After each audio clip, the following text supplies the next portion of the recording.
Thank you.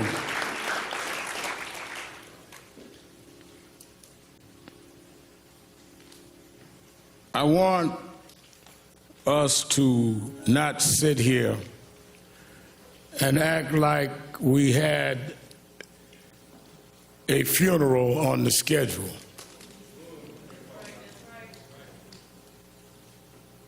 George Floyd should not be among the deceased.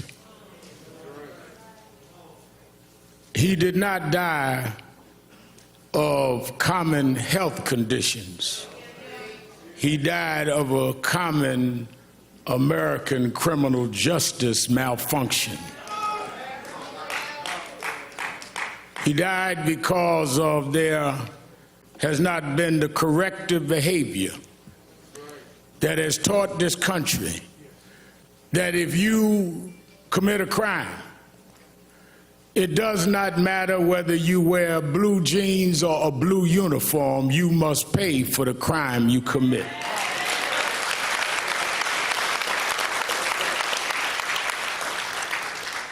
So it is not a normal funeral. It is not a normal circumstance, but it's too common, and we need to deal with it. Let me ask those of you that in the traditions of eulogies need a scriptural reference, go to Ecclesiastes 3rd chapter. First verse says, to everything there is a time and a purpose and season under the heavens. I'm going to leave it there. I saw somebody standing in front of a church the other day had been boarded up as a result of violence, held the Bible in his hand. I've been preaching since I was a little boy. I never seen anyone hold a Bible like that, but I'll leave that alone.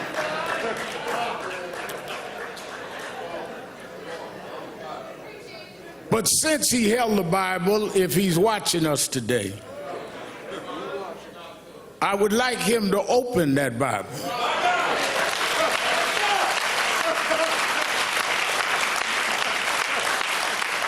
And I'd like him to read Ecclesiastes 3. To every season and a purpose. And I think that it is our job to let the world know when we see what is going on in the streets of this country and in Europe, around the world, that you need to know what time it is. First of all, we cannot use Bibles as a prop. And for those that have agendas that are not about justice, this family will not let you use George as a prop.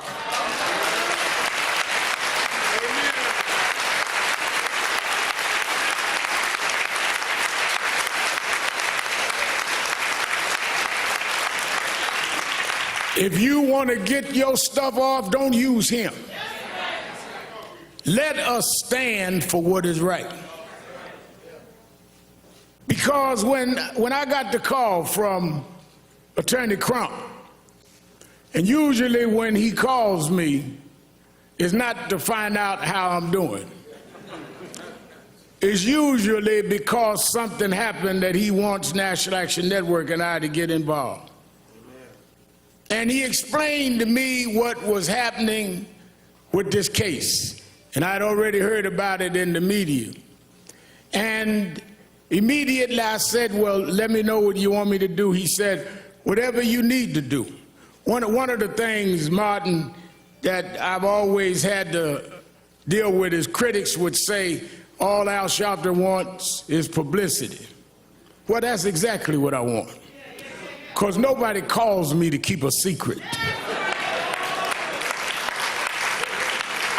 People call me to blow up issues that nobody else will deal with. I'm the blow up man, and I don't apologize for that.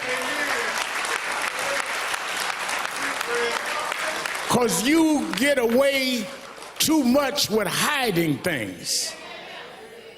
Honey has talked about y'all putting clothes in the oven to have your clothes dried. Well, I didn't grow up in the third world, but I grew up in third ward. I grew up in Brownsville, and we had roaches. Now, I know Kevin Hart and some of the rich Hollywood folk here don't know what roaches are, but we had roaches, ludicrous. And one thing I found out about roaches is that if you keep the light off, if you're in the dark, a roach will pull up to your dinner table and have a 5-course meal. So I learned that one of the ways to deal with roaches is if you cut the light on. I could run them roaches and track them down. And I've spent all my life chasing roaches all over this country.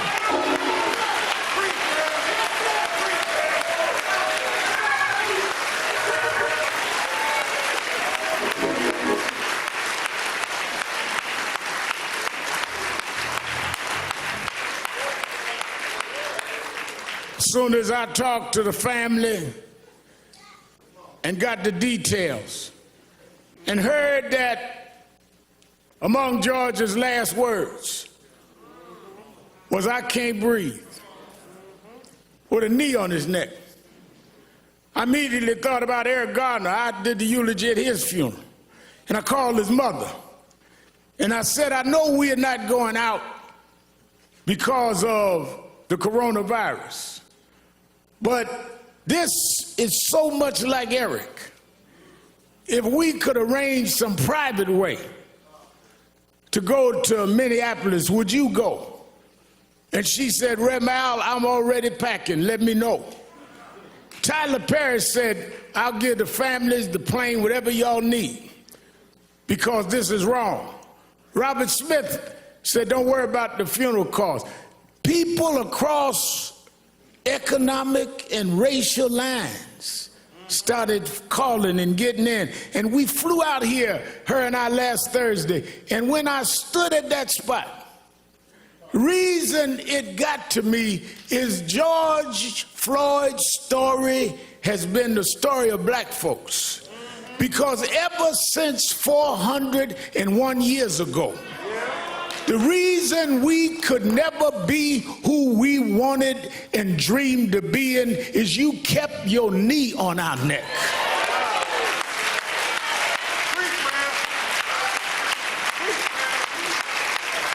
We were smarter than the underfunded schools you put us in, but you had your knee on our neck. We could run corporations and not hustle in the street, but you had your knee on our neck. We had creative skills. We could do whatever anybody else could do, but we couldn't get your knee off our neck. What happened to Floyd happens every day in this country, in education, in health services, and in every area of American life. It's time for us to stand up in George's name and say, "Get your knee off our necks."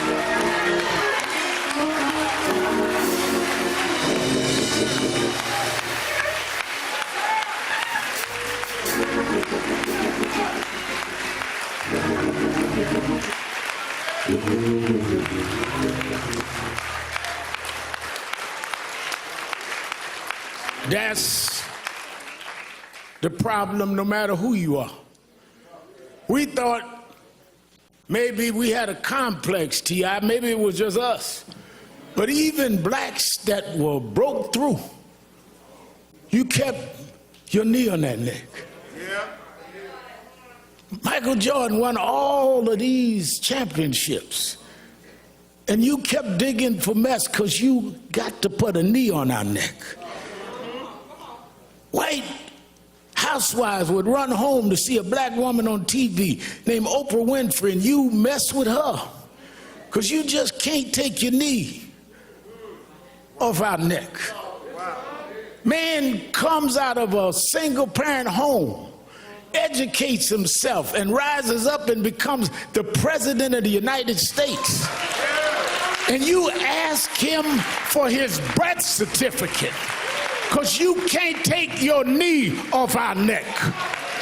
The reason why we're marching all over the world is we were like George. We couldn't breathe, not because there was something wrong with our lungs, but you wouldn't take your knee off our neck. We don't want no favors. Just get up off of us, and we can be and do whatever we can be.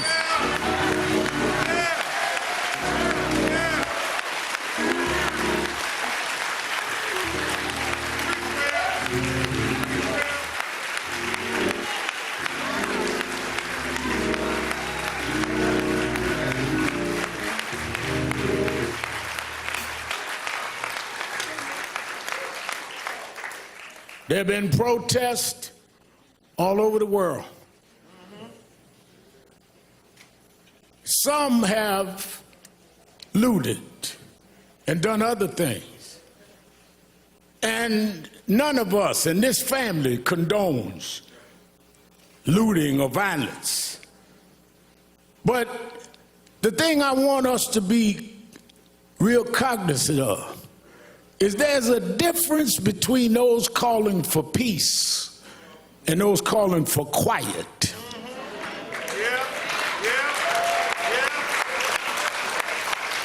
Some of y'all don't want peace. You just want quiet. You just want us to shut up and suffer in silence. The overwhelming majority of the people marching wasn't breaking windows. They were trying to break barriers. They wasn't trying to steal nothing. They were trying to get back the justice you stole from us. Those that broke the law should pay for whatever law they broke, but so should the 4 policemen that caused this funeral today. We don't have a problem denouncing violence, Mr. Governor. We don't have a problem, Mr. Mayor, denouncing looting. But it seems like some in the criminal justice system have a problem looking at a tape and knowing there's probable cause, and it takes a long time for you to go and do what you see that you need to do.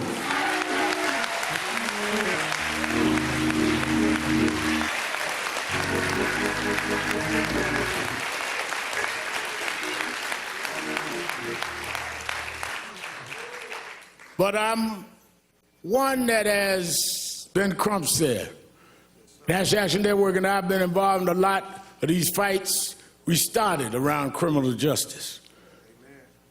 I did speeches and eulogies at most of the funerals that we've had in this space in the last couple of decades, and led the marches and did what we had to do.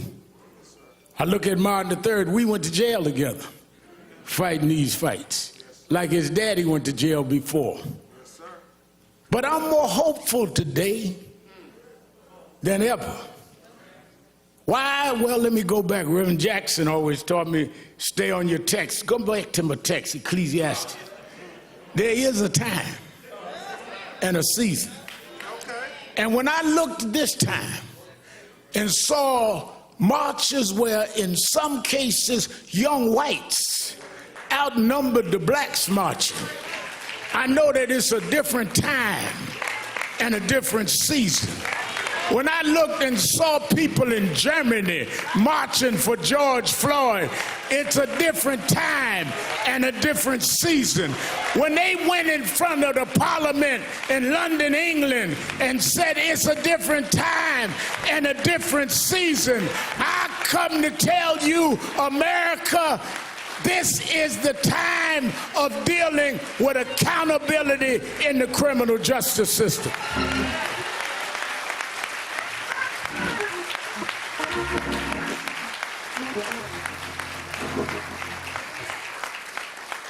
Stephen, years ago, I went to march. And I remember a young white lady looked me right in the face and said, "Nigga, go home." But when I was here last Thursday, and Miss Carr and I was headed back to the airport, I stopped near the police station. And as I was talking to a reporter, a young white girl, she didn't look no older than 11 years old. She tagged my suit jacket. And I looked around and I braced myself. And she looked at me and said, "No justice, no peace."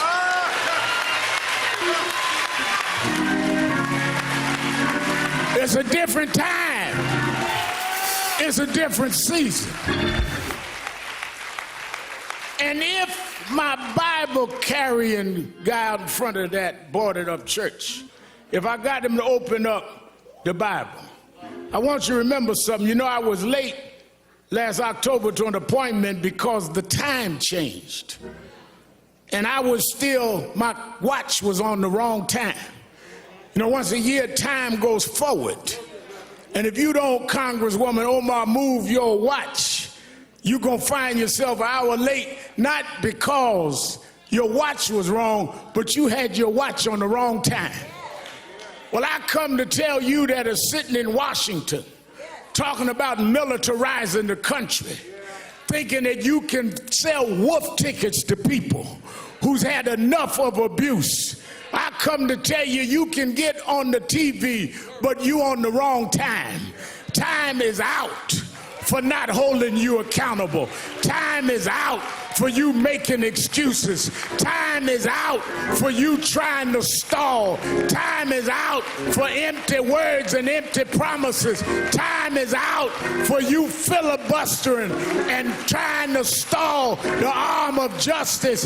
This is the time. We won't stop. We gonna keep going until we change the whole system of justice.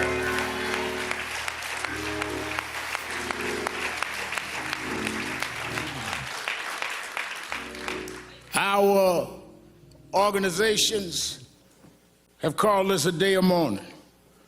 NAACP, National Urban League, Legal Defense Fund, Black Women's Roundtable, Lawyers Committee, all got together, said we're going to have a day of mourning. But then we're going to come out this day of mourning.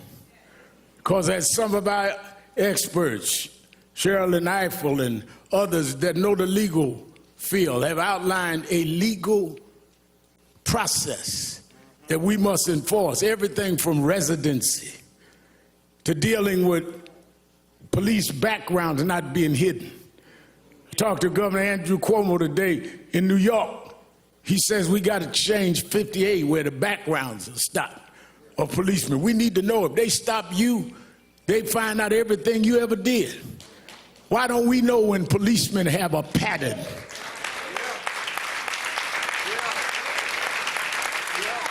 We got to go back to consent decrees. Under the Obama administration, they had put certain cities with patterns and practice under consent decrees. From Jamal Bryant to know, we was pastoring there in Baltimore, that they put it under consent decree. One of the first things that happened in the next administration was they stopped the consent decrees. We have specific policies that need to happen. Therefore, I'm glad Martin III is here today, because on August 28th, the 57th anniversary of the March on Washington, we're going back to Washington, Martin. That's where your father stood in the shadows of the Lincoln Memorial and said, "I have a dream." Well, we're going back this August 28th to restore and recommit that dream, to stand up, because just like at one era we had to fight slavery, another era we had to fight Jim Crow, another era we dealt with voting rights, this is the era to deal with policing and criminal justice. We need to go back to Washington and stand up, black, white, Latino, Arab, in the shadows of Lincoln, and tell them this is the time to stop this.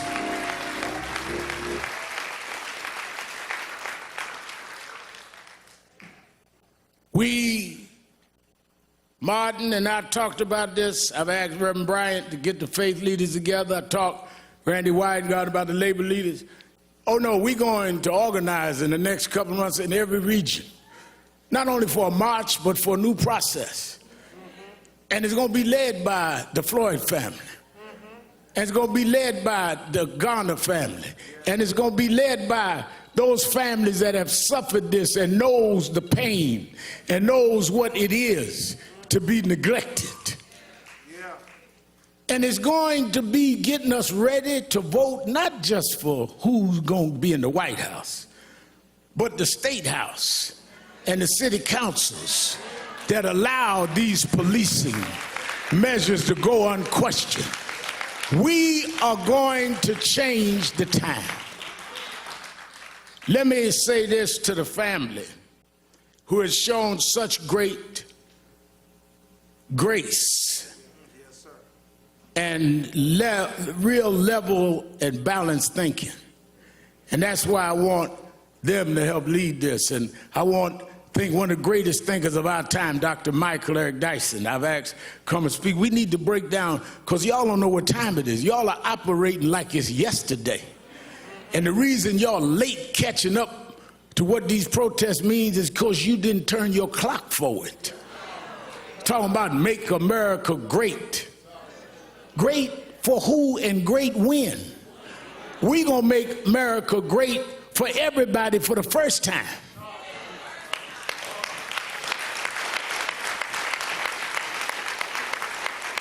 Never was great for blacks. Never was great for Latinos. Wasn't never great for others. Wasn't great for women. Young women had to march to get the right to vote. But lastly is the religious side. I was reading and kept thinking about how I was a little embarrassed, because when I heard that George, at this point of suffering this brutal attack, called for his mama, I said to Attorney Crump, I said, well, I appreciate talking to his brothers and them on the phone, but I want to talk to his mother. He said his mother passed. I said his mother passed, but he was calling for his mother. And I thought about it, because I was raised by a single mother. And sometimes the only thing between us and our conditions was our mothers. Yeah. Sometimes the only thing that we had that would take danger away was our mothers. The only ones that would make sure the food was on the table was our mother. I know why George was calling for mama. But then as I had got that all placed in my mind, and I realized why I was always calling her. My mother died 8 years ago, but I still try to talk to her. Sometimes just dial a cell phone to hear the voicemail of our phone that I never cut off. I still want to reach out to mama.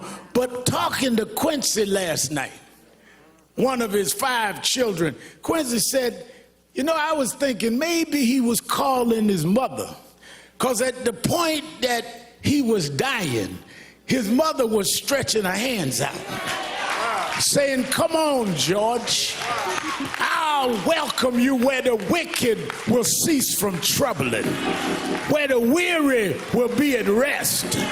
There's a place where police don't put knees on you, George. There's a place that prosecutors don't drag their feet. Maybe mama said, come on, George. There's a God that still sits high, but he looks down low, and he'll make a way out of no way. This God is still on the throne. The reason we can fight, I don't care who's in the White House, there is another house that said if we'll fight, he'll fight our battles. If we stand up, he'll hold us up. So as we leave here today, I say to this family, I know that years ago we told them, Reverend Jackson told us, keep hope alive. Yeah. Then I know that President Obama wrote a book about hope. But I want you to know in my life, There's times that I lost hope. Things can happen like this that'll dash your hope. But there's something that is sister to hope called faith. Faith is the substance of things hoped for, the evidence of things unseen. Faith is when you got a pile of bills and no money, but you say he will provide all of my needs. Faith is when you got no medicine in the cabinet and you're sick in your body, but you say he's a doctor that never lost a patient and he'll dry tears from my eyes. Faith is when your friends walk out, when your loved ones turn their back, but you say, I don't believe he brought me this far to leave me now. We didn't come this far by luck. We didn't come this far by some fate. We come this far by faith, leaning on the Lord, trusting in his holy word. He never failed me yet. From the outhouse to the White House, we come a long way. God will, God shall, God will, God always has. He'll make a way for his children. Go on home, George. Get your rest, George.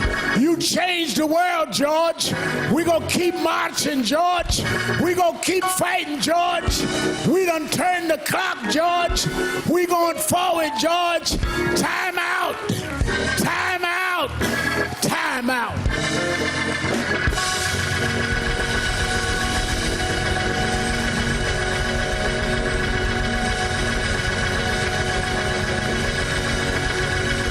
Hezekiah Walker, we ask gospel great Hezekiah Walker to sing a song for the family, after which Derek Johnson of the NAACP asked me, Attorney Crump, we're going to stand for 8 minutes and 46 seconds. Though that was the time that George was on the ground. And we want you all over the world to stand with us for 8 minutes and 46 seconds and make that commitment for justice in the name of George. I want to thank the members of the Congressional Black Caucus for being with us. Won't you stand?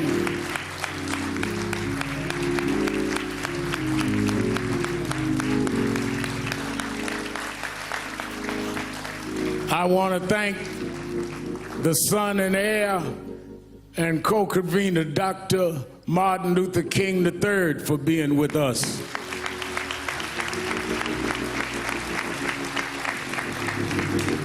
I want to thank the mayor and the governor and their brides for being with the family. Senator Amy Klobuchar of the state of Minnesota. I want to thank my mentor and one who's fought this fight for more than a half a century. Reverend Jesse Lewis Jackson is with us. And his spokesman for Rainbow Push, Jonathan Luther Jackson. I want to thank from the entertainment world, Kevin Hart. He told me don't mention he's here, so don't clap. Stand up, Kevin. We joke each other. Brother Beloved, stand up, brother. Brother Ludacris.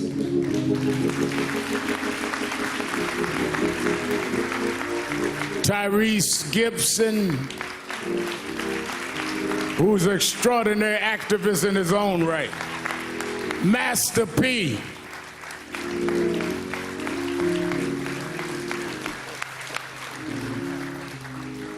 The one and only, the creative genius, Will Packard, is with us today.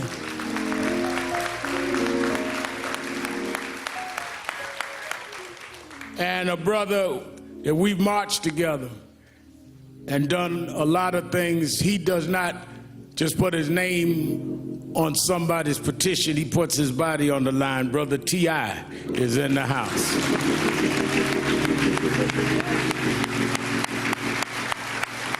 I want this brother's one of the greatest gospel singers alive. Is Tiffany here? Oh, wait a minute. I didn't want to announce and say I embarrassed her. Let me tell you something.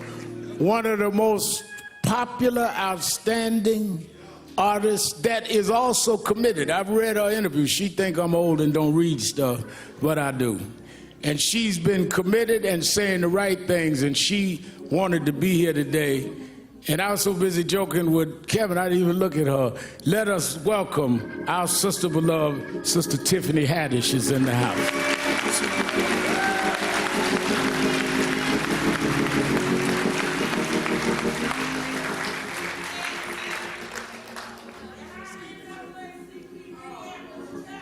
Well, I'm going to announce all the rest. Wait a minute, y'all don't start introducing folk.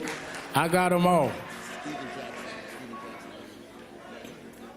Let us hear a selection from Brother Hezekiah Walker. God bless everybody. Let's have some church for a little while. Y'all ready to have some church? I came all the way from Brooklyn, New York to do this for George and the family. The song says, every praise, amen, is unto our God. Let's do it. Come on, let's stand to our feet, everybody. Come on. Come on. Put your hands together. Come on. Come on, come on, come on. Come on. Every praise, come on. Every praise is to our God. Is to our God. Every word of worship. Every word of worship. With one accord. One accord. Every praise. Every praise. Every praise. Every praise. To our God. Is to our God. Yeah. Sing hallelujah. Sing hallelujah. Oh. To our God. Glory hallelujah. Glory hallelujah. Is to our God. To our God. Every praise. Every praise. Every praise. Every praise. To our God. To our God. Come on, let's take it up. Come on. Every praise. To our God. To our God. Put them hands together. Come on. Every word of worship. With one accord. With one accord. Come on. Every praise. Every praise. Every praise. Every praise. To our God. To our God. Look at your neighbor and say, sing hallelujah. Sing hallelujah. Oh, to our God. Glory hallelujah. Glory hallelujah. It's to our God. To our God. Come on. Every praise. Every praise. Every praise. Every praise. To our God. To our God. Come on, my people. Let's take it up one more time. Come on. Every praise. It's to our God. every word of worship. Every word of worship. With one accord. With one accord. Every praise. Every praise. Every praise. Every praise. To our God. To our God. Care how you feeling. Sing hallelujah. Hallelujah. To our To God. our God. Hallelujah. Glory, hallelujah. To our To God. our God. Every praise. Every praise. Every praise. Every Is to our God. To our God. This is my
All right, as we remain standing, I want to recognize Clyde Bellecourt of the American Indian Movement. Brother Bellecourt, we honored that you came. Thank you. And let me say, they recognize someone yelled out, the state chair of the NAACP, and many of Black Lives Matter, many of the grassroots organizations that have been doing the protests on the ground in Minneapolis and around the country. Movements are about everybody. We don't exclude anybody. Those young folks, some of them organic, some organized on their own, some NAACP, some Urban League, some National Action Network. We need everybody. This is not a competition, this is a movement. And we need to stop our competing and start fighting the real enemy. Thank you for doing what y'all are doing.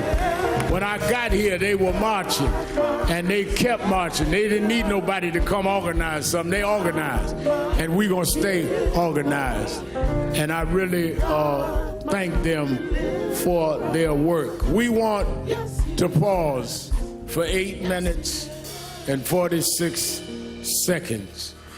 I want you, because of the pandemic, I'm not going to ask you to take hands, but I want you to stand next to someone with the right distance. The amazing thing about this movement, people say they never seen marches all over the country. Well, we've had that, but we never had it in a pandemic. The reason I know this is a different time is people came out by the hundreds of thousands at risk of their own health to stand up. People that had been sheltered in broke out of shelter. First flight I took was to come here in many weeks. And maybe in God's own way, Martin, the fact we were sheltered means we couldn't watch sports, couldn't watch nothing. We had to keep watching that tape. Maybe because we had no distractions, that finally we are ready to deal with this.